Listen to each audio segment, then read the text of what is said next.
ઠપકો, હું ઠપકો આલું છું. કેમ આપું ઠપકો ખબર છે? કે કોઈ વિધિમાં પડશો નહીં, કોઈ દોરામાં પડશો નહીં, કોઈ શ્રીફળમાં પડશો નહીં, ભક્તિમાં પડી જાઓ, ભજનમાં પોરવાઈ જાઓ, માતાજીના મંગળવાર ચાલુ કરો. આ એક ભક્તિ છે, આ મોટા મોટી સાધના છે. આખો દિવસ ઉપવાસ કર્યો મંગળવારનો, માતાજીનું કુળદેવીનું નામ લીધું, કામ ધંધેથી કે થાકીને ઘરે ગયા, સુખડી બનાવી હતી, એ સુખડી પરિવાર સાથે ભેગા થઈને માતાજીને સુખડી જરાઈ, માતાજીની આરતી કરી.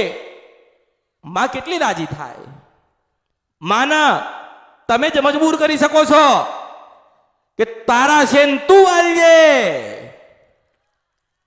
તારા છીએ તું બનાવજે. માં અમે તારા, તું અમારી છો. માં રાજી ના થાય? થાય ને. એટલે મોટા મોટા મંદિર વાળીને પેલા રાજી કરતા પહેલા આપણા ગોખલામાં બેઠી છે ખોડિયાલ, કાળકા, મેલડી કે સધી કે સિકોતર કે ચાઉંડ, એને રાજી કરજો. ક્યાંય ફરવું નહીં પડે. આજે 40-50 હજાર માણસ મને મળવા આવ્યું, માસ્તર આવ્યું ને, કાલ લાખ આવશે, 2 લાખ આવશે, 3 લાખ આવશે, 11 લાખ આવશે. હું કેમ નહીં મળીશ? પણ સંદેશો તો અપાય ને. ના અપાય? તે મંગળવારના ઉપવાસ કરજો, કોઈની જરૂર નહીં પડે, ભક્તિ કરજો. આ રવિવાર તો એના માટે ભેગા કર્યા છે કે કદાચ મારી નજર પેલા ખૂણામાં પડે અને મને ખબર પડે કે માતાજીનો તો અવસર કર્યો, માતાજીના માંડવા તો કર્યા, જાતરે કરી, ભુવાય બન્યા, બધું થયું, પણ જે દુઃખ હતું એ ચાવણ માતાએ દૂર ના કર્યું. એવું કહું છું, જાતર કરવી હોય તો કરજો, માંડવા નાખવા હોય તો નાખજો, પણ બેટા મેલડી છો, માતાનો એક જ મઠ હોય, 2 હોતા નથી. એકના 2 કરો ને પછી 10 લાખનો માંડવો કે જાતર નાખો તો ચાવણ બેસતી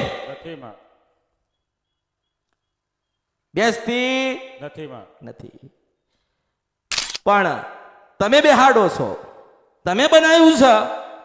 ચાવણને નથી કીધું કે જૂના મંદિરમાંથી બીજી જગ્યાએ મને તમે લઈ જાઓ, જૂના મંદિરમાંથી મારું નવું મંદિર બનાવીને તમે બેહાડો. ચાઉંડે કીધું આ ધૂણીને બોલી કોણ ગયું?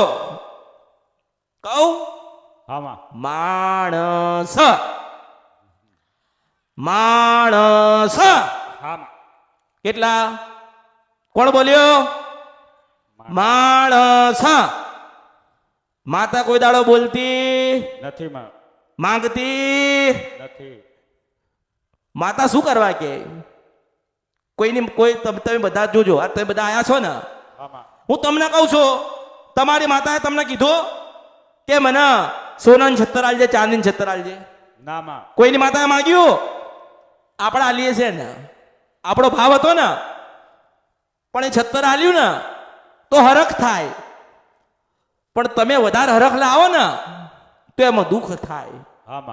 કારણ કે છત્તર તમે લાયા ને એ તો હરખનું હતું, પણ વડવાએ જે જગ્યા ઉપર, જે ભૂમિકા ઉપર માતાને બેહાડી હોય અને એની જગ્યા બદલાય, એનો મઠ બીજો થાય, માતાને રજા ના લે, આ ધુણિયા, આ વધાવો નાખ્યો, આ વેણ આવ્યો, માતા બોલી એટલે પતી ગયો, એવું હોતું નથી. માતાને એવું કહેવાય કે જો માં કદાચ તારો મઠ નવો કરવો છે, બીજી ક્યાંય તને લઈ જવી હોય, તને ઈચ્છા હોય તો દર્શન રૂપે કહેવા આવજે. પણ માણસ છે ને ખાલી દાણા માણસ જાણે, અને અમુક મોટા મોટા જાદુગરો તો એવા છે જે સાયકલ ચલાવતા ચલાવતા કોઈક પૂછો તો ગળામાંથી માળા કાઢીને જોવો. સારું, સાયકલ ચલાવતા ચલાવતા તને કઈ માતા આવી? નવાઈની વાત છે ને. પણ દુઃખ હોય કે સુખ હોય, તાવ હોય, તડકો હોય, આદિ હોય, અનાદિ ઉપાધિ હોય, જ્યાં સુધી જ્યાં સુધી તમારી ભક્તિ કુળદેવી સુધી નશે ત્યાં સુધી કોઈની જરૂર નહીં પડે. જ્યાં સુધી તમે બીમાર ના પડો ત્યાં સુધી દવાખાને જાવ છો?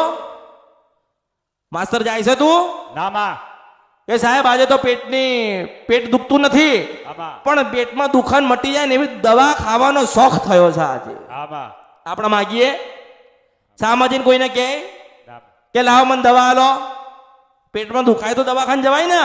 આમાં. પણ પેટમાં ના દુખાય તો દવાખાને જવાનું નથી જવાતું. એવી રીતે જ્યાં સુધી આપણે કુળદેવીની ભક્તિ ના કરી શકતા હોય ને અને કુળદેવીની ભક્તિ ના કરવી હોય ને તો બહાર ફરવા જજો. બાકી ઘરે જ છે. શું છે? ઘરે ચકલી ખોલું પાણી આવે ને. કેટલા ના આવે છે ઘરે પાણી? બધા ના આવે છે. તો એ પેલી ગંગા જ છે. પછી ત્યાં જઈને એમ કહેશો કે પાપ ધોયાલ તો એ નહીં ધોયાલ.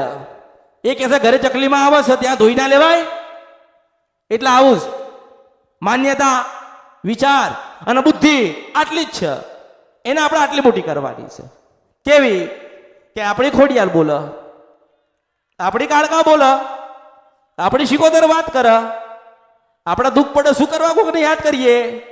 આપણી ચાઉન ને કાળકા ને ખોડિયાલ ને મેલડી તો બેઠી જ છે. આવો વિશ્વાસ હોવો જોઈએ. ક્યાંય જવું નહીં પડે. આજે બધા રવિવાર ભરી ભરીને આયા ને બીજે રવિવાર ભર. એક રવિવાર ભર્યો, 2 રવિવાર ભર્યા, 1 મહિનો ભર્યો, 2 મહિના ભર્યા, 12-6 મહિના બીજે રવિવાર ભર્યા. કામ ના થયું એટલે અહીંયા આયા. માસ્તર આવે ને હું એવાને સ્વીકારું છું. બહાર જોઈને જાણીને બધું વિચારીને પછી આવો તો ખબર પડે કે રાજા મેલડી કોને કહેવાય. બોલો ગયા રવિવારે પેલો ભાઈ નતો આવ્યો, પટેલ આવ્યો હતો ને. પટેલ આવ્યો તો ભાઈ કહેતો હતો માર પત્ની નહીં તકલીફ, માર દીકરીએ દવાખાને. એવું શું દુખતાર મેં કીધું? બેહાડેલી ઉઠાડ દીધી. કોકે કીધું ઉઠાડ દે એટલે ઉઠાડ દીધી. આ ગોતો કોણ જાય? આ ભગવતી જાય. હા, પછી ગોતવાનું કામ મારું, ભક્તિ કરવાનું કામ તમારું. મેં તો પાટો બાંધી દીધો માસ્તર. મેં તો દવા કરી દીધી. હવે પાણી વાળો ના થાય ને પાટો એ બેટા તમારે ધ્યાન રાખવાનું. માખી બે નહીં એ ધ્યાન તમારે રાખવાનું. સવાર બપોર સાંજ દવા તમારે ગળવાની. એટલે ભક્તિ કહેવાય. જો એ દવા ગળી શકતા હોય, ડોક્ટર કહે છે ને કે ખાધા પહેલા ગળજો, ખાધા પછી ગળજો, 4 વાગ્યા રાત્રે હુતા પહેલા કહે છે કે નહીં? બીમાર પડો ને તો ડોક્ટર કેમ કરો છો?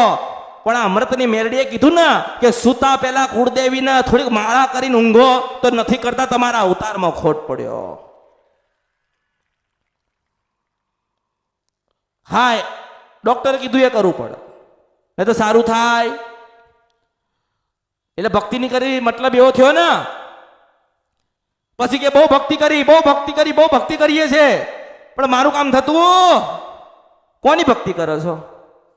સ્વાભાવિક વાત છે ને. ભક્તિ કોની કરો છો? મેં કોઈને નહીં કીધું કે મારી ભક્તિ કરજો. હું તમારી ગુરુ છું, તમે મારા શિષ્ય છો. મારી સલાહ શું આવે કે ખોડિયાની ભક્તિ બતાવવાની, કાળકાની ભક્તિ બતાવવાની, મેલડીના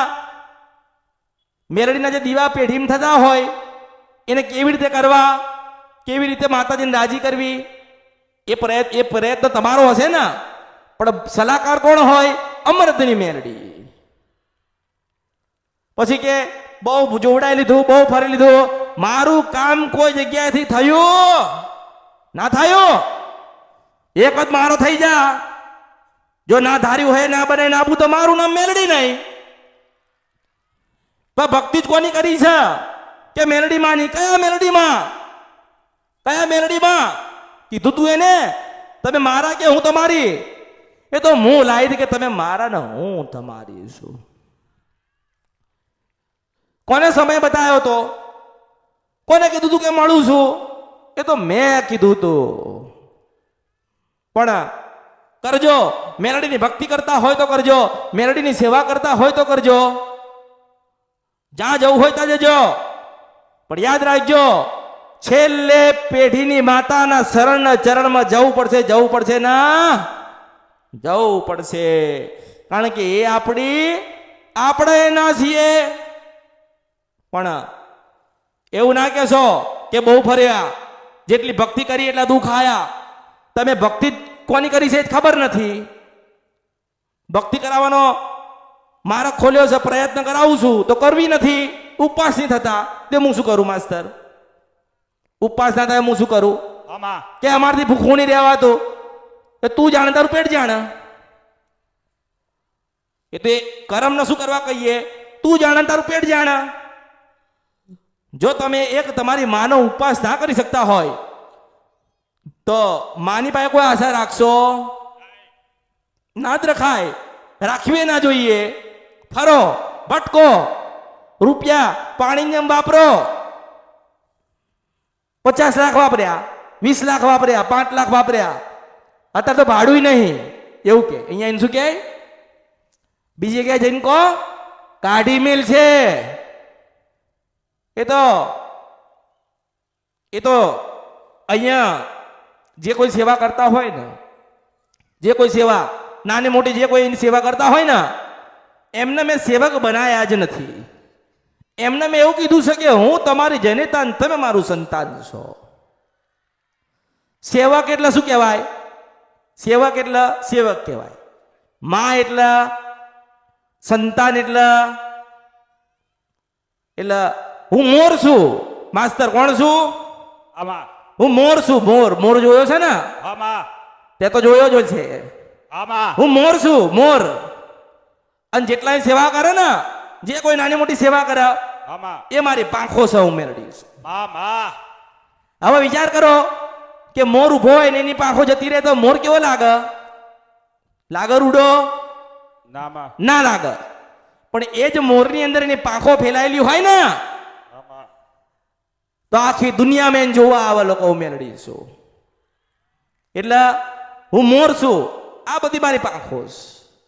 મેં કોઈ દિવસ કોઈને હારું લગાડવા માટે વાત કરી નથી. કોઈ મોટી મોટી વાતો કરી નથી કે આટલી બધી વસ્તી આવશે, આટલા બધા માણસો આવશે, આટલા બધા ભાવિક આવશે. મેં કીધેલું છે કે 5 કિલોમીટર આમ ગાડી ઉભી રહેશે અને 5 કિલોમીટર આમ ઉભી રહેવાની. જેની સત્તા હોય મારી સાથે ચાલવાની, જેની તાકાત હોય આ યુદ્ધમાં ઉતરવાની, એ જ આવજો. કારણ કે યોદ્ધા મેળવી છો. 5 લાખ પબ્લિક લઈને ના બેહું તો મારા ઉતારમાં ખોટ પડ્યો કહેવાય. મુર્શિદ મનસા પર અનધિક અંદ્રપ્યા મેળવી છો. એટલે મેં મોટી વાત કોઈની કરી નથી. કીધું છે કે સવાર સાંજ જમાડજો, ખવડાવજો, જે હોય તમારી પાસે આલજો. કોઈની પાસે રૂપિયો લેવાનો નથી, કોઈની પાસે રૂપિયો લીધો નથી. અને જેની ઈચ્છા હોય, જેનું મન હોય એ તો હાલ છે. એ તો હાલ ને, માતાજીને હાલવું છે તો હાલ છે, નહીં હાલવું હોય તો માતા તો હાલ છે જ. મેં મારા જે સંતાનો છે, જે દીકરાઓ છે, જે આ બધી વહુઓ છે, દીકરીઓ ના કહેવાય, બધી વહુઓ કહેવાય. દીકરીઓ તો 4-5 હોય. એટલે જેટલી વહુઓ અને દીકરાઓ સેવા કરે છે ને એ બધાને કીધું છે. કોઈ ગાળ બોલે ને, કોઈ ગાળ દઈ દે ને તોય સહન કરજો. કારણ કે હારેલો હશે, થાકી ગયેલો હશે, ચારે બાજુથી ઘેરાયેલો હશે, ધંધામાં નુકસાન પડ્યું હશે, ઘરમાં કજિયા ચાલતા હશે, સમાજવાળા રૂપિયા માગતા હશે, 50 લાખ રૂપિયા લેણું લઈને ફરતો હશે, અને તમે જાકારો આલો તો એને મરી જવું પડે. પણ ના, મારું શાસ્ત્ર રચ્યા વગર જતી રહું. જેવો હતો એવો બનાવીને ના મોકલું તો મારું નામ મેલડી નહીં. એટલે અહીંયા એવા જ આવે. કેવા આવે? માતાજી 5 કરોડનું દેવું થઈ ગયું. થઈ ગયું ને? વળી ગયો તું. હવે મારા દિશાએ મારા શબ્દે ચાલીસ. ભક્તિ કરીશ ચાઉંડ નહીં ભૂલે ને કે ના નહીં ભૂલો સારું જા એક ફેક્ટરીનો માલિક બનાવું 3 મોટા મશીન આવશે 18 મહિને તારી પાસે 10 કરોડ હોય તો માનજે કે અમરતી મેરડી આવી કમાવા હું કમાવા જાઉં તમે તમે તમે મારા માટે આયા હોય ને હું એ મેલડી છો કોઈ ડુંગળી ને બટાકા વેચતો હે ને માસ્ટર અને મને યાદ કરે ને એને ધંધો કરાવવા જવું મેલડી છો બરોબર અને કોઈક બિલ્ડિંગ વેચતું હોય ને મોટા મોટા ઘર વેચતું હોય ને અને 2-5 કરોડ રૂપિયા કમાતો હોય ને અને મારો થયેલો ને મને યાદ કરતો હોય ને તો એને કમાવા દેવું મેલડી છો દરેક ની બનું દરેક સમાજની બનું મેં એવું નથી કીધું અહીં કેટલા જણા સેવા કરસ માસ્તર કરસ ને 50 જણા સેવા કરસ કેટલા કરસ 50 જણ કોઈ એક સમાજનો સજ નહીં દરેક અલગ અલગ બધા સમાજના છે ને એટલે પેલી કહેવત સાંભળી છે 18 વરણ એ જોવી હોય તો મેલડી પાસે આવવાનું પણ બધા નાના બનીને સેવા કરસ આજે તમે કઈક બોલો ને આ કોઈ સેવા કરતું હોય ને તમે બધામાંથી કોઈક બોલો ને ચલો બોલાઈ ગયું ગુસ્સામાં બોલાઈ ગયું તો તમે વિચાર કરો આ પગાર વાળા હું એમને પગાર આપું છું એ નોકરી વાળા છે એ આજે આખો દિવસ સેવા આલી ઉજાગરો કર્યો તમારું સાંભળ્યું મારા 4 શબ્દો સાંભળવા પડે જો એમની ગુણન ભૂલ થાય તો માસ્તર બોલું કે નહીં કેમ આ થયું આ ના થવું જોઈએ જ્યાં સુધી હું મેલડી બેઠી છું મારો એકેય ભક્ત ભૂખો ના રહેવો જોઈએ હું મેલડી છું દરેકને મેં છૂટ આલી છે ખવડાવજો પીવડાવજો આનંદ કરાવજો મારા વિશ્વાસ ઉપર આવ્યા છે જો બગડેલું સુધારી ના દઉં તો મારું નામ મેલડી નહીં કોઈ સેવા કરવા વાળો કોઈ પગારદાર નથી કોઈને પગાર હું આલી છે નહીં અને જે આપીશ ને એને સપનામાં નહીં જોયું હોય હું મેલડી છું પણ સમય વગર કઈ બનતું નથી મારા હાલવું છે તો હું હાલ્યા વગર નહીં રહું હું જોઉં છું માસ્તર મારો થાય છે કે નહીં થતો મારો થાય ને રાજા બનાવીને ના ફેરવી નાખું આ કળિયુગમાં તો મારું નામ મેલડી નહીં